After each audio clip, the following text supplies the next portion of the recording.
ముగిసింది. ప్రభుత్వ పాలనకు తొలగిన అడ్డంకి, త్వరలోనే భారీ ఎత్తున అధికారుల బదిలీలు, పాలనలో కాంగ్రెస్ ముద్రకు రేవంత్ కసరత్తు. సీఎం చెబితే కానీ ఫైళ్లు కదలని పరిస్థితి. ముఖ్యమంత్రి కార్యాలయంలోనూ మార్పులు, ప్రజా సంబంధాల విభాగంలోనూ ప్రక్షాళన.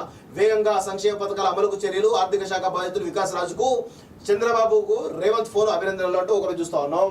సో కోడ్ ముగిసింది. ఇక నువ్వు ఏమేమి పథకాలు ఇవ్వాలనో, 6 గ్యారంటీల వెనకాల ఉన్నటువంటి అనేకమైనటువంటి హామీలు ఏవైతే ఉన్నాయో ఆ హామీలను ఒక్కొక్కటి అమలు చేసే విధంగా మాలాంటి వాళ్ళము ఖచ్చితంగా మిమ్మల్ని బెప్పి పొడుస్తూ ఉంటాం. రాసి పెట్టుకోండి రేవంత్ రెడ్డి గారు.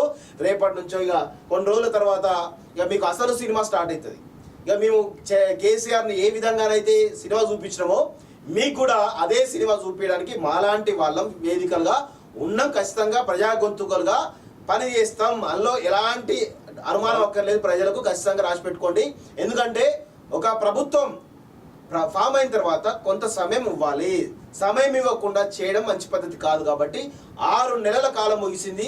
ఎన్నికలు, ప్రధానమైన ఎన్నికలు, అసెంబ్లీ కానీ పార్లమెంట్ ఎన్నికలు అయిపోయినాయి. కాబట్టి మేము కూడా పెద్దగా మాట్లాడలేదు. ఓన్లీ క్యాస్ట్కి సంబంధించినటువంటి డెమోగ్రఫిక్స్ విషయంలో జరుగుతున్న అన్యాయం పైన మాట్లాడాం కానీ పాలసీల విషయంలో మేము ఎక్కువ జోలికి పోలేదు.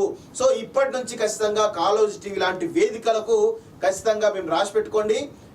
ఈ ఏవైతే వాళ్ళు మేనిఫెస్టో హామీలు ఇచ్చారో ఆ హామీల అమలు కోసం ప్రతిరోజు కూడా ఈ కాలేజ్ టీవీ వేదికగా నిలదీస్తామని చెప్పేసి మరొకసారి మాట ఇస్తున్నాం. అండ్ దట్ రోజు ఒకసారి మేనిఫెస్టో చూపెట్టే ప్రయత్నం కూడా చేస్తాం. ఏం టెన్షన్ పడదు.